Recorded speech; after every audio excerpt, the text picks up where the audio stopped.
Today, I have a returning guest, someone that came on my podcast over 3 years ago and was one of the earliest people to be on the show and talk about his experience in growth and scaling through video. And he has become even more impactful in his efforts to share to the world his skills in growing and building an entire organization with hundreds of thousands of interested people in downloading his information, his tips and tricks, launched LinkedIn courses, and is teaching a lot of people about how to tell their story using video. First of all, do you know your company's story? If I were to ask 10 people in your organization how to tell your company's story, could they tell it? Could they tell what problem they solve in a way that the people that have that problem are going to recognize it and say, holy crap, I need this company. This is what we talked about on today's episode, and I think you're going to grab a lot of snippets. So get your notepad out, take some notes. Maury Rogow is one of those guys who is an amazing entrepreneur, an amazing coach, and someone who has been able to take and build multi-million-dollar productions in his company to many, many companies, people, and programs. So you're going to love this interview. I think you're going to capture a lot of good snippets out of this thing that are going to help you grow and scale your company, because what he teaches is what every company needs. I hope you enjoyed this episode. Welcome to the Growth and Scaling Podcast. This is your host, Todd Westra, and I am so glad you're here today because we are going to interview an amazing founder or executive who is going to share with us their decisions that they made that exploded their growth. So if you need some inspiration, you want to hear how other businesses are doing it, this is a place to be, and we are glad you're here. Enjoy this episode. Today we have an amazing guest who has been on the show before, the Leadership in Business podcast, when we did this a couple of years ago. And we invited him back because of his experience in growth and scaling and his passion for taking a small business, growing it, expanding it, and taking big businesses and making them bigger. So we love him on the show. We welcome back Maury. Tell us who you are and what you do. Thank you so much for having me. It's great to see you again. And I'll tell you, it all started with a big problem. And it was a big problem when I was at startups. And then one of the startups, we sold it to Cisco Systems, huge technology company. And they had the same problem, right? I was like, oh, everything's going to be solved here, right? No bad mouthing of any of them, because there are great things in place there, and they wouldn't be a $50 or $60 billion company. But here's the problem was, I'm in business development. At that time, that meant you're in charge of the marketing and the sales at the same time, because they were young at the time. Yeah. Huge problem. So what were we doing? We're selling features. We're selling technology. So it's bits and bytes, speeds and feeds, and the number of ports. Right? And it slowed sales down. We wouldn't be able to talk to the higher ups. We're talking to the IT folks who can't make big enterprise decisions. But, we could get some deals here, that kind of thing. And, so we grew it. And I stepped back and I said, I know I can solve this. I know I can do something about this. I know what I need, but it doesn't exist here. So it took a few years to figure it out. With a nice stint in Hollywood for 6 years to learn how to make films, I produced 2 movies. I did stand-up comedy, so I went out there and I learned how to tell a great story. So I thought, this is what I needed back then. Let me take Hollywood back to the businesses. So Cisco ended up becoming a client. Cisco became a client, LexisNexis, Ben & Jerry's ice cream, and this kind of thing. Wow. And so now those are the big names, but hundreds more smaller companies. And what we do is we tell the stories that they need to speed the sales cycle. So it starts off with, the founder story. Then there's the salesperson story. Then there's obviously the product story, but it's never about what the people think it is. The product folks think it's all about their product. It is absolutely not. It's all about the problem the customer has. Poke at it, right? Let them realize it's there, it exists, and there is a solution out there, and they've got to take that next step so that they can learn the solution. And that's what we do. We set up this entire buyer's journey, And we've really focused very much on, great content to automate the process. So we create videos, we create certainly websites and lots of design, infographics, graphics, all those lead magnets that take people through, I don't know who you are, to, oh, I'm interested in this, to, oh, now I actually have to make a decision with somebody because I have a need, to this is the natural choice. And then we want to buy more things from them because they really helped us out. So it takes that 100%. Whole buyer's journey and automates it with content. I love it. So with content, that's an added variable that a lot of people don't think about. But how do you first of all, talk to us about story, and talk to us about how story affects so much that buyer journey. It's amazing. What is the first thing you think about when you think of creating the story of the founder, or the story of the business, or the story of the product? That's great. So the story, so I'll tell you what I've done. I put formats together, sort of these blueprints, and now I've got courses on LinkedIn Learning and some places like that. Right. But what my mind goes to is what I call the epic story. And I'll tell you where it came from. It came from doing script reviews for Hollywood and movies like The Dark Knight before it was made, movies like Megamind, and then over there the poster, Ocean's 13 and Ocean's 11. These things, I was doing script notes on these things and learning and turning these in. So I realized every one of these has a structure. And so when I turned in this, became, the head of Rip Media Group and kind of turned this into a business, I think of this. I call it the epic story. So EPIC, the epic story. Okay. So it's empathy. I understand there's a problem here. I feel your pain. So the E is empathy. I've gone through that. That's really difficult. It's a really big problem. Then P is the problem. What's the problem that you're experiencing? Let's experience more of that. And so, and what happens if there's a problem? And then the impact of the better way, the impact and the integrity of a better path, a better solution. And C would be the change and the call to action, the change, the metamorphosis to a much better way. So I think of, epic. And so let's put a movie out there. Yeah. So if you think of a movie, very simplistic, like Frozen, I'm literally picking Frozen. I have a daughter. So, it happens. Yeah. Everything's rosy. Everything is great until two things happen. And Disney does this in almost every movie. They're going to change it all within 15 minutes. That first structure is, oh, I love these little kids. They're adorable. Oh, let's kill their parents. Oh, and Disney keeps killing their parents off. It's just I know these parents are just like there's this little heaven goners. For all the parents. So you don't want to be a parent at the beginning of a Disney movie. No.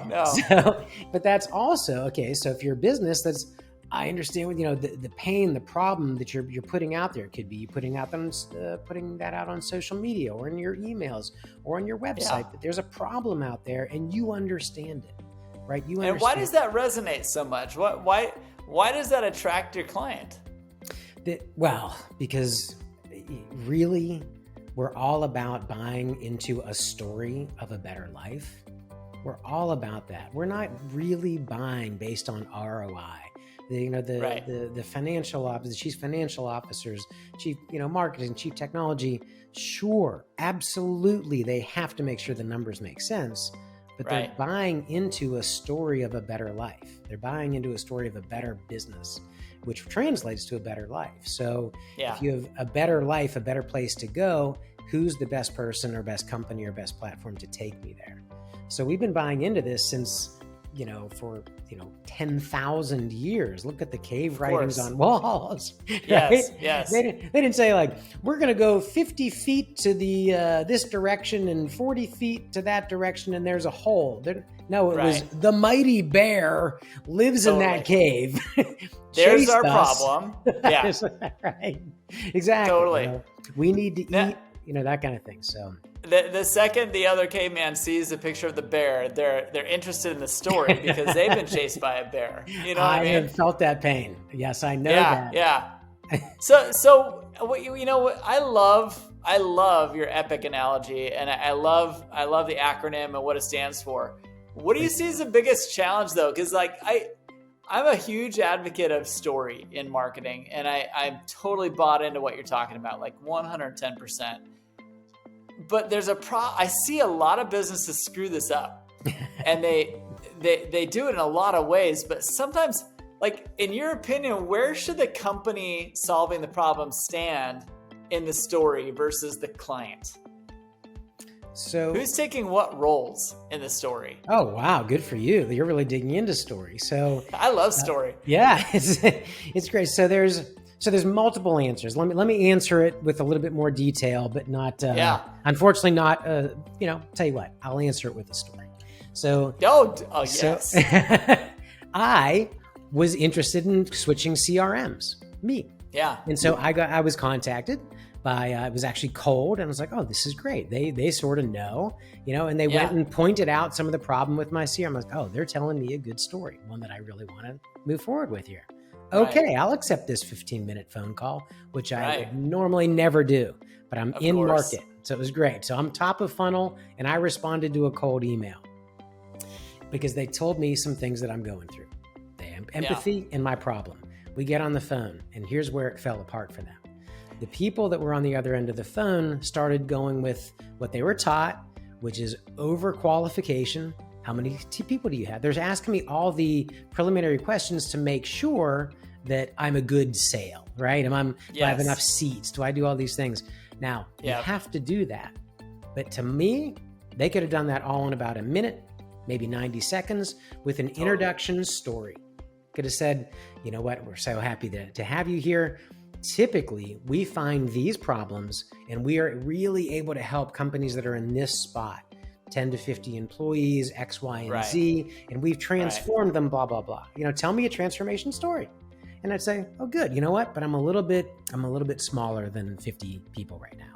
So maybe this isn't a good, and we could have saved time, but they didn't stop. Their whole call was these qualifications. And I actually stopped and I said, look, you have got to get to the point. And he's like, oh, I'm going to get to the demo. I said, I don't really care about the demo anymore. And he started the demo. And and I was like, you destroyed the whole sale, not just with the qualification questions, but now he's giving me a demo that's not based on who I am, what my real problems are. So marketing was doing a good job. Sales messed up what they had set up. So they're out, and I'm actually looking at somebody else. So that's interesting. Yeah. Right. So the that's demo a great story. And the demo should not really be a demo. The demo really needs to be value building. So the top of the funnel is, right, let's get the interest, let's convert them, let's get some information, and then you start building more value than anybody else. So I feel like this is a great resource. I need to move forward with these folks. Well, the problem that they made, in my opinion, is that in the story, they tapped into your pain. They got you on a call, which was hard to do, and then they wanted to be the hero. Like, we're so awesome. All we do is solve these types of people's problems. And you felt like, well, screw these guys. I'm the one that has the problem that needs to be solved. I don't really care so much about you and what you're up to. I want to know what's happening with my problem. How are you going to fix me? Help me solve my problem. And I think that's where they missed the boat. And I think that when people like you, who are a brilliant storyteller and can do this in a video structure and all these other ways you do it, I think that businesses need to remember they're out there to solve a problem. They're out there to solve their problem. People don't care as much about how awesome they are as a company. All they want to know is, can you guide me through solving my problem? Right. Because I just need someone to guide me. And that's I think where they missed the boat on that example. Totally. I'm not here to buy your stuff. I'm here to solve my problem. And so I think if people, the folks that are listening, if they change the mentality to what's the person on the other end of this phone, what's the person on the other end of this email or visiting my website, what's their problem? Can you poke at, make sure that they understand that you care. And that comes out on the call, or that comes out in the videos and that sort of thing. But you start solving it, right? You start solving parts. Let me say this. The other great thing that I learned is, when is the solution shown in any movie? Let's say the Avengers, let's say it's Disney, let's say whatever. Do they throw the solution out there right at the beginning? Oh my gosh, the parents are killed. Well, we're going to give you magic powers and you're going to do this and this and then it's going to be done. It's a 17-minute movie. Right. Right. and you got to discover it. Sequel. What? Yeah. And you got to discover it. Like you don't know what the solution is until all of a sudden the last second it's like, oh, now I get it. I've got to do this. And then they solve it. Right. And if they solve it for themselves with your support, you are now collaborators. And so in the hero's journey, right, in Freytag's pyramid, there's the person that's the underdog. They get called into, action, into battle. Luke Skywalker gets started, whatever it is. Think of a movie that happens. They're going to meet a guide, an expert guide that's going to take them on this journey and give them more information. Something's going to happen big that's going to change their lives. They're going to have trials and tribulations, and then they're going to solve the problem for themselves, and they're going to become a better human being. 100%. And that's the story that we all love. And they got to know the outcome. At the end of working with me, I'm going to take you from being a scared farm boy into being a powerful Jedi. Very well said. Really? You're going to do that for me? Yeah, and that's what every company needs to message. I'm going to take you from being unprofitable to being more profitable. I'm going to take, when you sell the outcome and how it relates to them and fixing their pain, now all of a sudden you become this amazing solution for people. That's exactly right. Even though you may have less features, possibly even less capabilities, if you've honed in on the real problem and you can really solve that problem, and you're there, and I always say, if you're there to serve, if you're truly there to help, and you don't walk in with commission breath, right? The quote commission breath, and I have to sell, I have my quota, none of that matters. That's the person at the other end of the phone. They need to solve the problem. So if you come in there to serve them, your world's beyond your competition. I love it. Now, what do you do though in cases like, so what does your company do? How have you grown and scaled solving this problem for people? What is your solution? This is great. So it's actually advanced over the years. So it started off, in the early days, I was in Hollywood, literally my office was in Hollywood Boulevard at the Walk of Fame out front. Awesome. It was really pretty cool. And that's cool. So that was, hey, we're going to solve the problem with video. And this was at the beginning. So, this is 10, 15 years ago when the internet finally was fast enough to support good video. So it started off with, now we're at 1,200, commercials and videos that we've done out there as far as major projects. But we started seeing this has to fit into the right place. And this has to advance people in that buyer's journey. So now we do the full map. So then we find out, okay, people they're if we take a look at the funnel, I call it the buyer's journey because I look at, you're assisting these people up a mountain to buy. It's not like we're just falling to the bottom of the funnel because that's easy. This is the tough process. So I turn it on its head. And so we map the customer journey. We find where they're strong. We find where they're weak, where the drainage points are, in that funnel. And we plug those holes and we make where they're strong, stronger, but we definitely fix the areas where they're weakest. And that means a whole sales toolkit. So the marketing team and the sales team get to work together. And they're telling the same story. Then sales has the sales toolkit. Okay, I'm at this point. I've got this problem.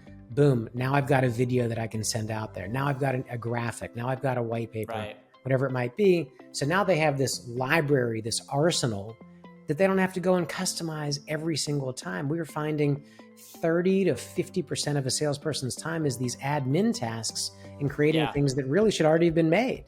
You should be 100%. able to. Yeah, I mean, you can customize it for the vertical. Okay, you can customize the company's name, but that marketing stack, that sales stack should be there ready for the salespeople, especially in B2B sales, that moves people through to that next step. So that's what we do. We build that and we build that content that moves people through faster. Okay, so you use content to help people tell their stories, to help align their sales and marketing, and really dial in their lead funnel so that it feels like a continuous journey for every one of their leads. Exactly. And it goes faster. And it goes faster because you don't have to, they have to go and create the thing and I'll be back to you in 2 weeks or whatever it is. You can speed the cycle and it goes faster than all the competition. So you're getting more sales in a month or in a quarter. So the revenue goes up. But here's the cooler thing. Here's the cooler thing is, we did, because we go back and, visit with customers and so forth.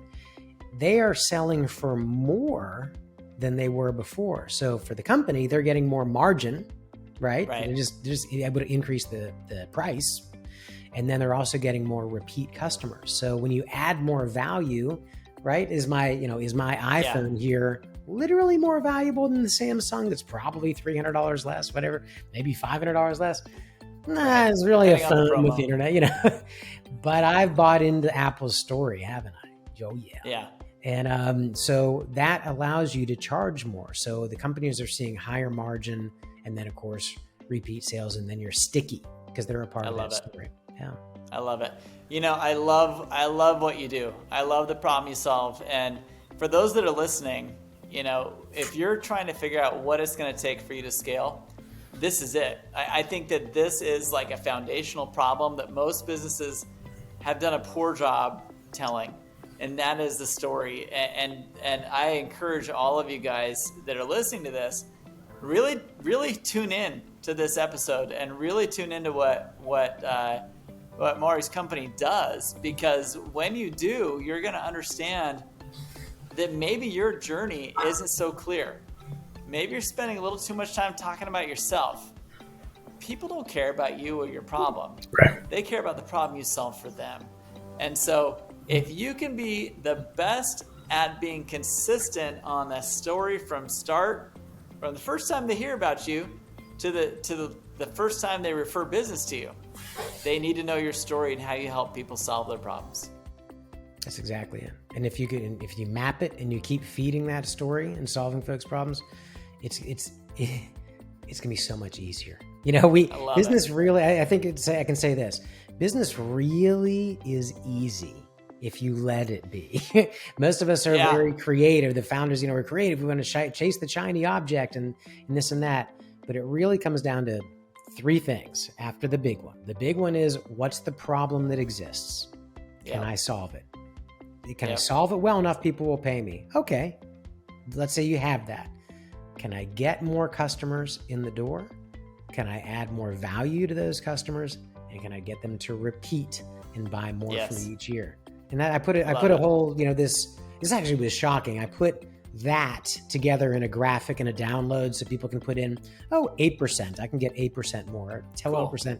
And it shows they went from 500,000 to 850,000 just by little tweaks in the customer journey. And I put that out on LinkedIn, and it's crazy how many people are downloading that. Well, let's stick it in it. We'll stick it in the show notes on this episode as well. So let's stick that in. And Maury, how do people get a hold of you? How do they follow what you're up to? I know you've got a ton of video content that's super creative. Thank you very much. How do they follow that? Sure. Well, there's two big ways. So Rip Media Group. So if you're like ripping a piece of paper, we used to call it ripping media when you created media. So back in the day, Rip Media Group has a lot, blogs out every couple of days. We're putting new content out. You can see some really, great videos that we've created, and given to the clients. They've raised $2 million, $11 million, $20 million by releasing these as a part of our campaigns. Then the other thing that I've done over the past couple of years, and this has been phenomenal, I'm giving away a lot of the knowledge that I have. It used to be behind the big gate, right? Gated content. But on LinkedIn, my LinkedIn under my name, Maury Rogow, I'm putting out guides, I'm putting out blueprints, I'm putting out all this knowledge, and of course the classes.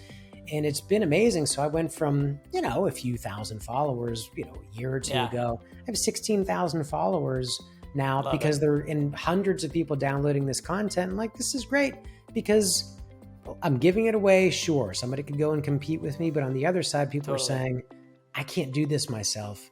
I like this person well enough. Let's talk. Maybe we can hire them. So LinkedIn, they seem to know what they're talking about, right? So those are the two. So Maury Rogow on LinkedIn, and Rip Media Group is the company website. I love it. Well, listen, I encourage anyone listening to please jump in, dive into his content, It is free on LinkedIn. I'm assuming, do you have to be a premium client to see all the LinkedIn trainings? No. If you have an account, you'll see all the stuff I'm putting out there. Yeah. Awesome. Well, I love this conversation. I'm so grateful you took the time to reconnect, and it was great to have a couple conversations coming up. I can see that we're going to need to talk more about what we're doing. I love that. Growth and scaling is amazing, and so many people out there are wondering what it takes to get to that next stage of growth. This is a critical piece, and learning to tell your story and getting buy-in from your entire team to tell the same story adds a lot more value than just that. So thanks so much for being here, Maury, and we'll put all the links in the show notes to how to connect and follow him. We appreciate you being here. Thank you so much for having me. What do you think of that interview? I thought it was amazing. It didn't follow the normal format. It kind of took a little bit of a goose chase, but I'll tell you what, the information in this podcast is going to change your business. I promise you that if you can adopt some of the features, and I encourage you to download the white paper that he was talking about that he's been giving out as an opt-in. I encourage you to download that paper and determine how well you're able to tell your story. Determine what you need to change so that your whole company can get buy-in on how to tell the story of the problem that you solve. Are you positioning yourself in the wrong place? Are you putting yourself as the hero of the story? That tends to be the most common problem I see. Take yourself out of being the hero and put yourself in as the guide. And if you are the guide, trust me, your potential clients are going to understand that they need you from the moment you tell them what their problem is. So follow this example, take some advice, follow Maury, take his program on LinkedIn, and I'll put a link to it in the show notes here. But I encourage you to follow and adopt his methodology for growing and scaling your business through story. Thanks so much for being on today.